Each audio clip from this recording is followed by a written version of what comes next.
All right. Hello and welcome to the Recovering Dad podcast. I am your host, Marcus Ashcraft. Today we have a solo podcast with a twist. Today I am introducing a new segment called Mugshot Mondays. It'll be a weekly podcast where we showcase a guest and their mugshot. We show their mugshot and they tell the story that goes along with it. Hopefully it's super entertaining. Most of the time, if someone is in jail or has to go to jail, the story that goes along with it is rather entertaining. I know most of mine are, and let me tell you, I have a lot. Which we'll get to those in time. Today is our first Mugshot Monday, and I'm going to do one on myself. It's actually going to be my last run in addiction, so it's going to show my last mugshot when I got arrested, and then I have two other mugshots that are from my PO when I went to jail the last time. So it kind of shows that I was trying to do better, so you can kind of see that. And then you see my last one, which is when I went to rehab. So first off, let's get things started. Like, subscribe, comments below. If you want to talk to me about something, have a question, or if you want to be on the show, just hit me up on recoveringdadpodcast@gmail.com. All the links should be in the show descriptions, or they'll pop up on screen. So let's get it started. Mugshot Monday. We have my last arrest date. Excuse me, sorry. My last arrest date was January 24th, 2016. So I was arrested in Dry Ridge, Grant County, and I was 27 years old, and it just kind of shows what it got. So the charges of this arrest are operating a motor vehicle under the influence or drugs, second offense, operating suspended or revoked license, possession of a controlled substance, first degree, and by or possession of drug paraphernalia. That would be needles and such, tutors, things like that. And my license was not in my possession. So I have 5 charges. I think that all kind of got amended down to just, the big one, which was the felony drug possession. Also the DUI and whatnot. But anyway, so that was my DUI, second offense. And I was driving on suspended license, no tags, all that jazz. The picture is right here. Let's get it pulled up. See if we can get a bigger picture. Well, we'll see what that looks like. That is me. And if you can't see it, we'll pull up like a side-by-side. We'll pull up the picture so you guys can check it out. But yeah, so if you can see, I am super high. So the kind of the story that goes along with it. At that time, I was, I think I was kind of done. I was fed up. I wanted to quit. I was living at my mom and dad's in Corinth, staying in my childhood room, basically. Me and whoever else would stay. I think at the time I was with on and off with my first baby mother, and but I had been trying to get sober, trying to detox at home, trying to figure it out. I don't think I knew I knew of rehab. I knew that people went there, and I knew of the steps, I think, but I really didn't know. I think I only knew like 1 or 2 people that had gone to rehab, and it didn't stick because once they got home from rehab, they were back out getting high, so I didn't really have much faith in it. But I was trying to get clean at home. You know what I mean? At the time, didn't have a job, didn't have any money, just living off my mom and dad. And I think I may have even been like, taking their pills from them, prescription medications and stuff. So stealing was kind of a common thing at the time, just like I believe other people, when they were in addiction. So that morning, I was super sick, throwing up, crapping all over myself, the whole 9 yards. Hot, I'm cold, I'm trying to take multiple baths, just trying to relax, the restless legs, the laying in bed and just kicking, and you just can't get comfortable. So I'm sitting there, and she gets the idea. We both kind of get the idea. I'm not going to put the decisions on someone else. They were my choices. So we chose to borrow some medicine from my mother. She was getting prescribed Percocet 10s at the time.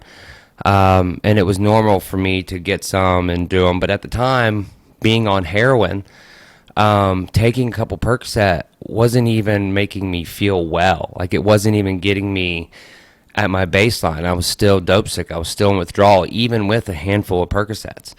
So that just kind of goes to show you the power difference of the substances. How, a small amount of heroin, I was only doing a 20 or a 40 or something, it wasn't an insane amount, a tenth, maybe a little over, whatever, but, excuse me. But that compared to a handful of Percocet wasn't even making me feel any better. So we got the bright idea to, okay, well, let's get 10 of them. At the time that was $100. And we knew who we could get rid of them to. We knew the money was there. All we had to do is get the pills, take it to them, and then we could take that $100 and, and go to the city. And, that was the plan. Boom, we got it. So I went and told mom and dad, hey, look, can we go to the grocery store? Or do you have any errands for me to run? Whatever excuse I could have to get out of the house, because at the time, I didn't have a vehicle. Surprise, surprise, right? So I ended up commandeering the vehicle. I somehow got the medicine from my mom. We message the person, we get everything set up, we go and do our thing. Take the money, put minimal amount in gas, just enough to get us up there and back, like we do. And so we go normal place, drive all the way to Cincinnati, get our stuff, and come back. Well, I would do my stuff on the way. Whoever was with me would prepare it, and then I would do mine as I was driving. Super dangerous. I mean, if I were to fall out, boom, I crash and kill somebody. Thank God I never did. You know what I mean? But so that's what I would do. I was good. She, on the other hand, always had trouble doing it, hitting herself, things of that nature. I don't want to go into too much detail due to the fact that any of this story could be a trigger. At the top of the show, I'll make sure to put a trigger warning just in case, because this is a drug story. It's a dope story, however you want to say it, but it's my truth. So, but that being said, she's in the passenger side seat. We're headed home. I never liked to spend any amount of time in Cincinnati. Once I got what I needed, I would immediately get back on the interstate and come home. The quicker I got home, the safer I was, in theory. So what I do then is I'm driving, she does hers, and I look over and she's passed out. She fell out, which isn't uncommon when you're getting high. But what concerned you is when they turn blue or they overdose, they stop breathing, things of that nature. This was in 2016. So Narcan wasn't super popular. Like I said, I hadn't even known about rehabs and all of these other programs that we have now, 7 years later. So none of that stuff was readily available. Or at least it wasn't for me, or at least I didn't know anything about it. I think at the time, the what do you call them, the exchange buses and the exchange RVs, and the health clinics were starting to do little programs to help with harm reduction and substance abuse. But that's another topic. But anyway, so I'm headed back. She's passed out. I'm trying to shake her and wake her up, and try not to draw a lot of attention because I am on the interstate. But I also wanted to be aware that she was still breathing, because if she wasn't, we're going to the hospital. I'm saving your life, regardless of what's going on, regardless of what we've done and what I have in the car. Your safety and your health, your life is number one, regardless of. That's one thing I always made sure, was that I knew a lot of people that would say, whether in jest or they were serious, would say, well, if you fall out around me, I'm kicking you out the car. And there were people that did that. For me, if something were to happen when I was in a vehicle with somebody, their life is the most important. Whether or not we have drugs on us or whatever, there are laws in place that somewhat protect you if you're trying to save someone's life. You can drop someone off at the hospital without consequences or repercussions, whatever it may be. You don't even have to stay. You don't have to leave your name. You just drop them off and you can go. So for me, that was number one. Let's make sure they're okay. So mind you, I'm high. We're driving back. She's fell out. And I'm driving, trying to wake her up, trying to shake her. I guess I'm driving erratically. Other drivers notice it. I make it to, about 10 minutes from the house. I'm almost to actually the Great County Hospital. I'm still shaking her. She's not coming to. I'm about to get off the interstate. Well, apparently my turn signal was on for too long. And there was a girl passed out in my passenger seat, and I'm driving like a crazy person, so people noticed. And next thing I know, I got blue lights behind me. So blue lights hit. I look over. She's coming to, thank God. I don't want a dead person in my passenger seat. So he pulls me over. She's coming to. I'm like, hey, look, we're getting pulled over. This is for real. So she tries to, come to the best that she can.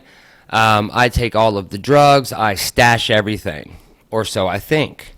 So the officer pulls up to the driver's side, hey, how you doing? License, registration. I don't have it.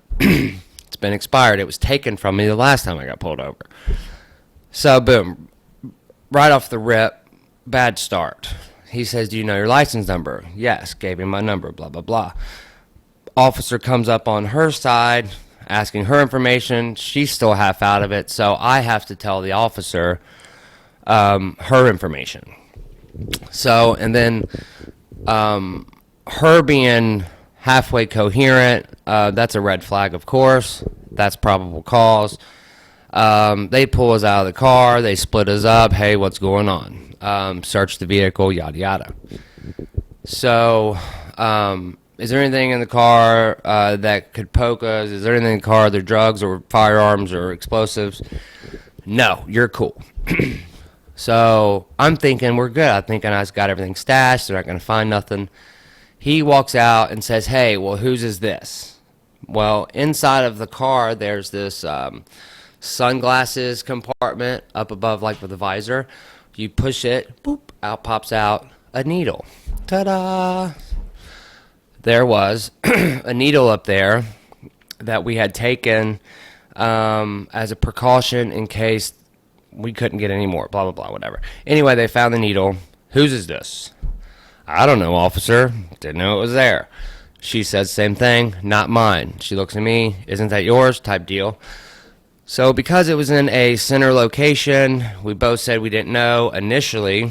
I think later on I had said it was mine or whatever, blah, blah, blah, but we both took the charge. So here we go, off to jail. First, they stopped off at the hospital where they took a blood test to verify that we were, in fact, using. Then we're off to the jail where you'll see this beautiful picture. I have 5 o'clock shadow off a little scruff, a half little faux hawk, and my eyes are barely open. I look horrible. But like I said, this was towards the end of my run. So yeah, I go to jail. I sit in there for I think it's a couple weeks, and before I get to go to court, because I think felony court was like either once a month or every 2 weeks. So hold on. Finally get into felony court. I think I had heard that she had actually already got out before me, something like that. So I get out, or I go to court. Blah blah blah, Mr. Ashcraft. These are your 5 charges. How do you plead? And or no, they said this is what we're offering. Sorry, this is what we're offering. 3 for 3 felony diversion, plus the DUI. You get out today. Sign this deal. Get out today. All I'm thinking about getting back on the street. Get out of jail. Jail is not. I mean, I think this was I had been to jail at this time probably 3 or 4 times. But I just wanted to get back out. I was sick. I think I was still sick, detoxing, whatever. Plus, I had drugs in the car, in the impound. So I take the 3 for 3, the felony diversion, get out. At that moment, I think I had wanted to get sober, but I didn't quite know exactly the route to take. At that time, it's not like you go in with these charges. They obviously know you are a drug addict. You are in some type of way, and you go into jail. 80% of your cellmates are also addicts who are in there for addict-related charges. No one came up and talked to me about my addiction the whole time in there. No one assessed me. And, I think they did your assessment to see the level you are or whatever, to see about bail and whatnot. But no one came in and diagnosed or assessed us and said, hey, look, these are programs or these are opportunities you can take while you're in here. And then when you get out, here is a list of meetings. Here's a list of counselors, therapists, methadone clinics, Suboxone clinics, yada, yada, yada. None of that was offered to me. I think now it might be getting a little better, but I think there should be, which there might be, there should be a peer support specialist or a therapist or some type of drug addiction counselor at the jail, at the detention center, when people go in for booking. When you go see your judge after you've waited, it should be you and an addiction specialist sitting next to you, letting the judge know what's going on and advocating for you so you can have a better opportunity and less chances, to be honest. Because if they would have started some type of program to where there was an advocate to help someone get sober when they got their charges, they could have gone to rehab this time instead of getting arrested 5 more times or dying sometime between then and there. But anyway, what I'm saying is I had no resources about sobriety. I went back into a life. My home life wasn't that great. I was in a situation where, no money, no job. I was being enabled in a sense, and drugs and things of that nature were accessible to me the moment I got out. So making a choice to stay sober was there, but it wasn't like pick me because this other route was more I was more comfortable. I took the easier route, just let's go back and get higher and we'll figure it out. But at that time, like I said, jail had become something that I didn't care to go to if I had to. It got to where when I got in there, I could see people that I knew, or, I just got in a mindset where I was like, you know what, this is like college with no girls and I can't get out. So I got too comfortable with jail. And I think for me mentally, when that happened, I wanted to stop. I wanted to get out. I wanted to get sober. But just didn't really know how. I had talked to a couple people about treatment, and I had been sober for a little bit, and they were like, well, you have to either be withdrawing or you have to be like a DOC inmate. We don't have any walk-in beds available. So I was sitting there, so I thought, what do I do? How do I do this? This is not acceptable. The way my life is going, I am just going to continue on this path and either be dead or continue to be in jail. And it's just going to keep not being an issue to where spending 3 years, spending 5 years is not going to be a problem with me. I was seeing my PO. When I first got out, I had to go see my PO, and you're doing well, you're doing all right. Well, then I had this idea of, well, I know how to get to treatment. The best way to get to treatment, the fastest way to get to treatment, and also in a way where I don't have to pay for treatment. I could get high, go report to my PO, pee dirty, tell them I need help, and then I go to jail and I wait for a bed in jail. That was the best idea I had at the time. How can I get into treatment? How can I get better? What are things I can do to change my life? Because right now, getting into rehab, I had to do all these other extra steps. I had to pay money. They wouldn't take me because I wasn't withdrawing. So I knew that peeing dirty at my PO, they would, violate me and I would have to go to jail.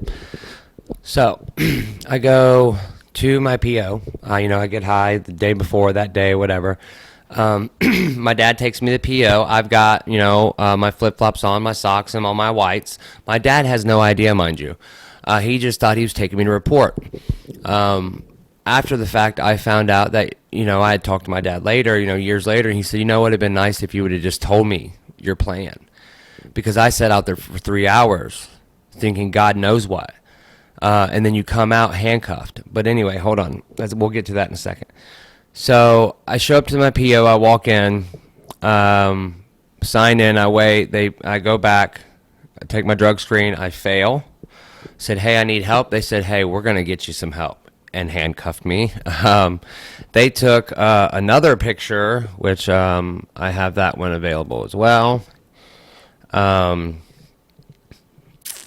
think it's this one. My eyes are closed in it. But this one is May 10th. That's the day I went to jail. So that's what? February, March, April, May. It's 4 months from my original arrest date in January. Yeah, my eyes are closed, but my hair's a little longer. I do look a little bit better. I have a little bit more weight on me. I can see. I'm not strung out. Like I said, when I got out, I finished that bag that was in the car, and then I had no money, no job, no opportunity. And like I said, I had realized that I want to make a change, but I just didn't quite know how. So between January and May, I concocted this idea to get high and get arrested, to go back to jail, to go to rehab. So it was, spur of the moment decision. So anyway, I'm in the PO's office. They're doing their thing with me, and I walk out. And my dad is out of his car at this moment. He's about to walk in and find out what the heck's going on, because it had been hours since we went in. So I look over, and then he looks at me in my eyes, and I fall. My head falls, and then he shakes his head, and his head falls. And just this intense feeling of disappointment and shame and regret. And it's like, once again, I let you down. I failed. I couldn't live up to the person that you guys thought you raised. You know what I mean? So, like, here I am, handcuffed, going to jail again, So I'm in jail 75 days, 90 days, somewhere in that range. I get to rehab July 13th. So from May 10th to July 13th, I'm in jail. County jail, county inmate. And during those, 6 weeks or whatever that I waited for a bed, it gave me a lot of time to think. about what was I about to do. I think it gave me an opportunity to whatever remaining fog that was in my head. It gave that an opportunity to lift. There were other people in my cell. Like I said, 80% of people in our cell were addicts in some way or have some charges related to drugs. And you got to sit and talk to people who have gone to these rehabs. You've talked to people who have experienced these things, and so you kind of get an idea of what it's going to be like when you get to treatment and what to maybe expect. But then you also got to think, well, these guys are still in here, so is it going to work? And a lot of the guys will tell you, if you're not ready for it, you'll find out.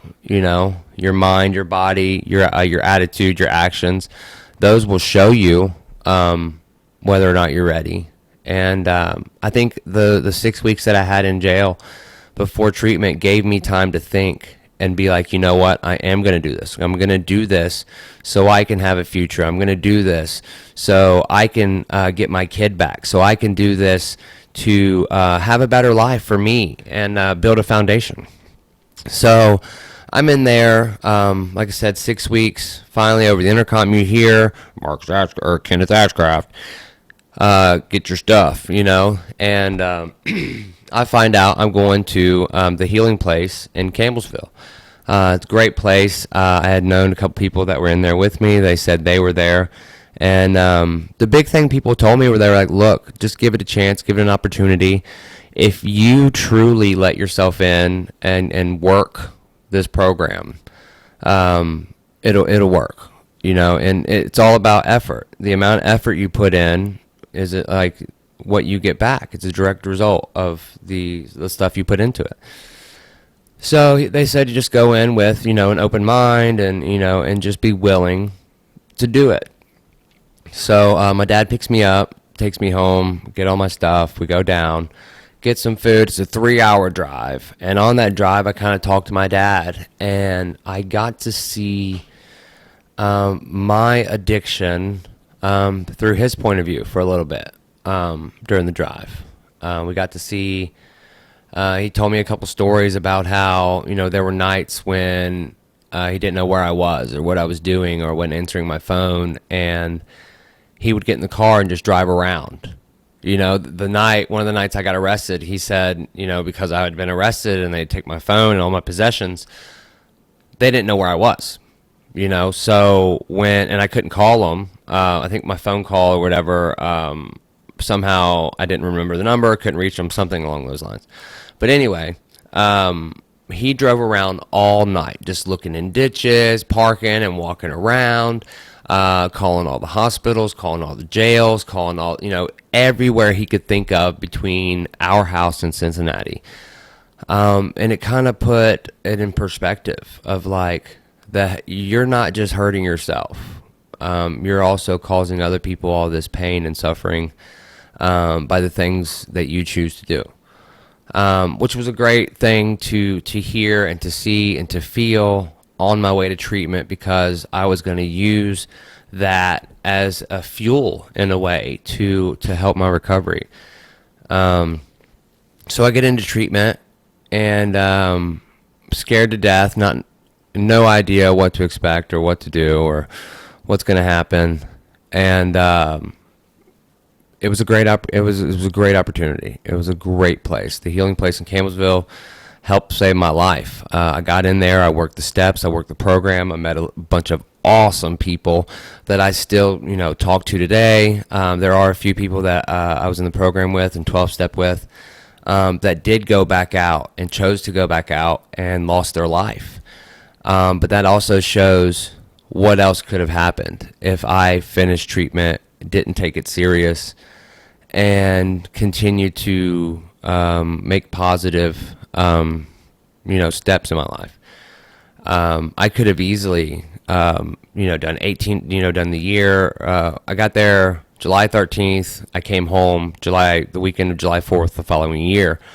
I could have easily spent a year in rehab, saved all that money just to come home and blow it all on drugs and then have nothing or be dead or be back in jail or violate. because I was still on probation. I still had like 2 years probation. So anyway, treatment saved my life. I get home a year later. I use the money that I saved to help build a foundation. I get a car. I start working on the process to get my kid back. Doing all these things that you do when you're trying to rebuild your life. I come home, I get a job, but within 6 weeks of me coming home, my mom dies. And she was in and out of hospice in the hospital from the moment I came home, which is one reason why I came home, was to see my mom, because she wasn't in great health. So she dies of it's like complications of I think it was complications due to alcohol. She was I think it was like, maybe it was cirrhosis of some sort, but she towards the end, alcohol ravaged her life, and she died as a direct result of alcohol.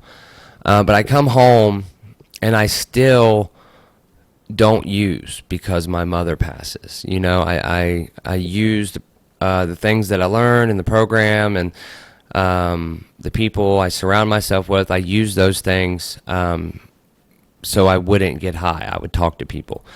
Soon after that, I meet my fiance, my current fiance, Brittany, and I find someone else who's early in recovery, who's trying to build their life, do something different, who spent a decade in addiction, who is now fighting for her life, clawing her way through life and sobriety, and trying to put addiction behind her. And we connect, and that blossoms into, now here it is after 5 years later. We have two beautiful boys and a life and a family and all of these things. And we couldn't have had those things if it hadn't been for recovery, for sobriety. Her for the programs that she had and that she was introduced to, and me for the programs that I was introduced to, and then the things I learned along the way, the people that have helped me along the way to help stay sober. I